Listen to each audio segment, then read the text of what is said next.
Would you agree that your daughter has redeeming qualities to her? Sure. Can you tell me what they are? I don't know, it's sad for me to sit up here, knowing what happened and stuff, and knowing my daughter the way, she was, and the way she still can be. It's just night and day, and she was always a loving, caring person. She liked to have fun, liked to joke around a lot. She's not the monster that, she's being made out to be, that's for sure.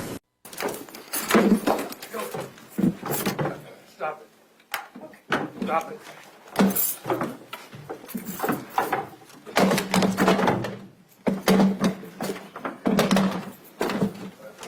Rachel, call.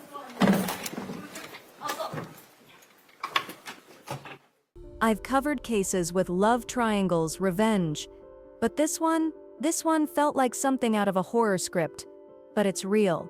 A mother got up in the middle of the night to check on her son who had a female friend over, and they'd been hanging out in the basement earlier. Like some young adults do. She noticed that things had gone quiet, but the light downstairs was still on, so she went to check. Near the bottom of the stairs, she saw something. That's when she knew that Taylor Schabusiness had done something to her son. Taylor Schabusiness.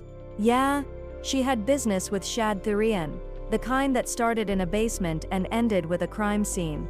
Watch this window right here. Watch this window right here. Gun.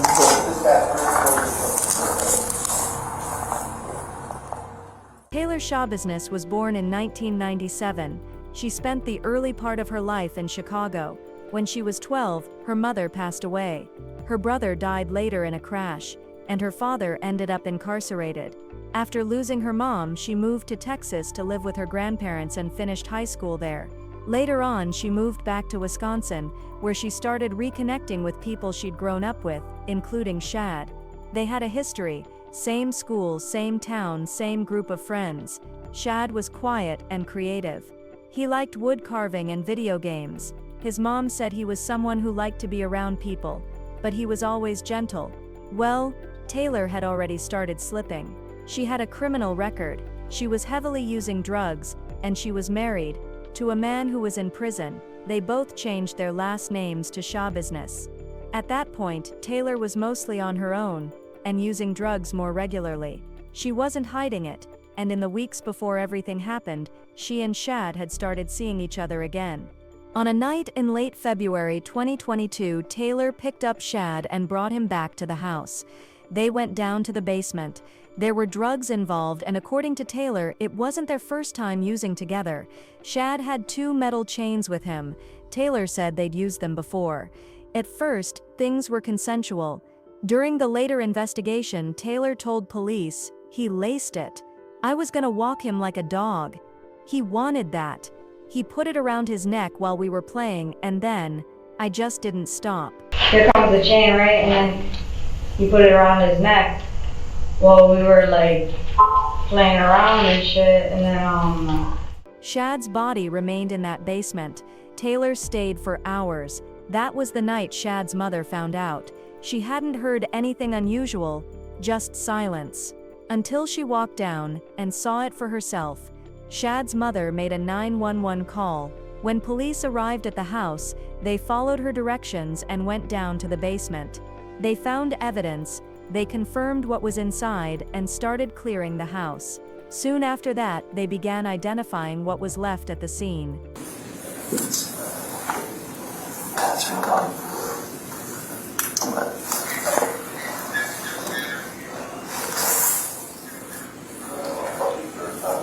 That's when they learned who'd been there last with Shad.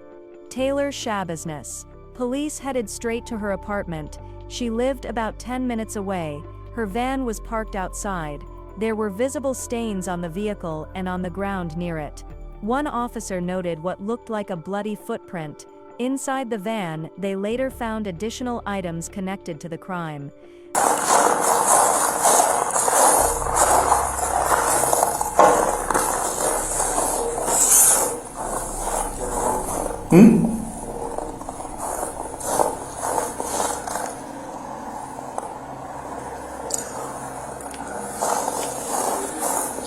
Nothing. Hey.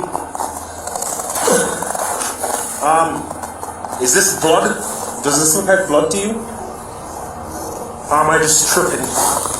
Bloody footprint? You see this right here? Could possibly be blood. Footprints on the path.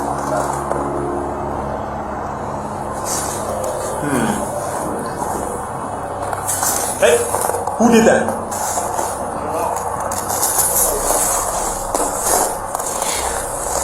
Hi, Taylor. How's it going? When Taylor came outside, she had blood on her clothes, on her hands, and under her nails.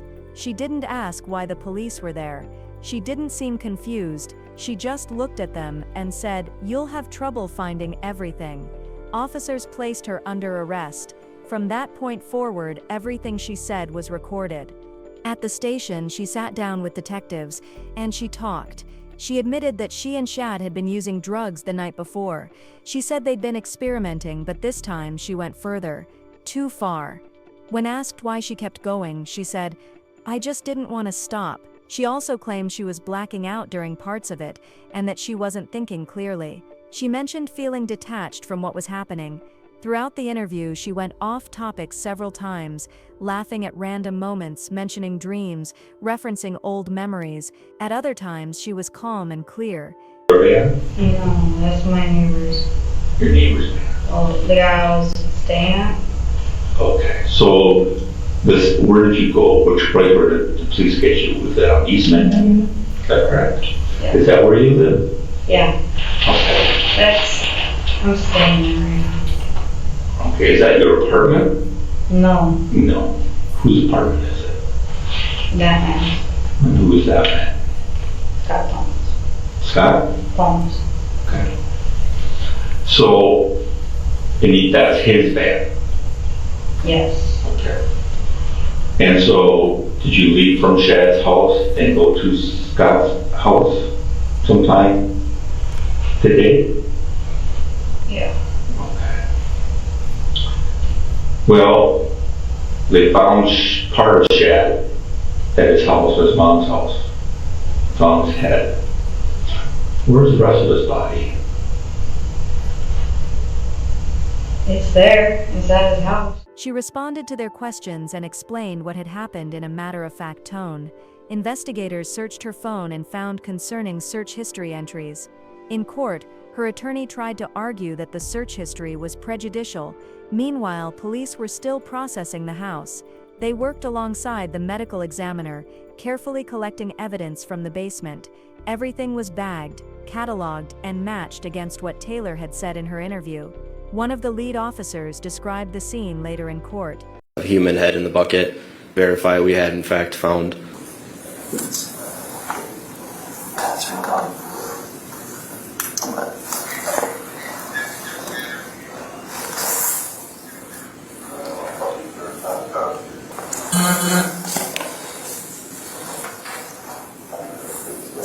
Okay. Hold on. When it came time for autopsy, the medical examiner confirmed the cause of death as strangulation.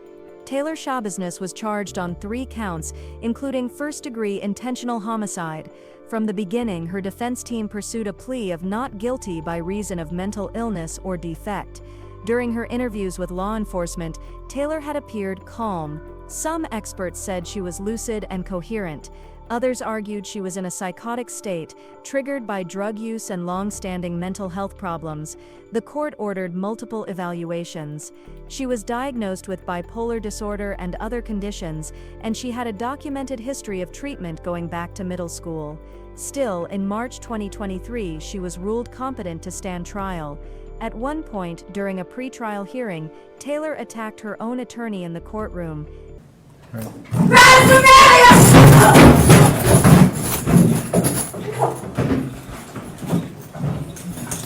We're off the record. Some said it was further proof she needed psychiatric care. Others believed it was part of a pattern. Courtroom footage from the trial showed Taylor appeared detached, even smiling and smirking at inappropriate moments during testimony. She also kept glancing at the camera and smiling. On July 26, 2023, Taylor Schabusiness was found guilty on all counts. The court handed down a sentence of life in prison without the possibility of parole. For the other charges, she received additional years to be served consecutively. The judge acknowledged her past, her losses, her mental health history, but he made it clear, you are not responsible for where you come from, but you are responsible for where you're going. And Taylor Schabusiness was going to prison for the rest of her life. Shad Thyrion was 24 years old. He didn't deserve to go through that. He was loved deeply by his family and friends, especially by his mother, who was the one to find him that night. She did what no parent should ever have to do. Taylor Schabusiness may never be released, but the people who knew Shad, they still live with what happened. They still remember who he was. Remember, danger can wear a friendly face. Stay aware, look out for others, and reach out if you need help. See you in the next case on Deranged Women. Thanks for watching. Would you agree that your daughter has redeeming qualities to her? Sure. Can you tell me what they are? I don't know, it's sad for me to sit up here, knowing what happened and stuff, and knowing my daughter the way, she was, and the way she still can be. It's just night and day. She was always a loving, caring person.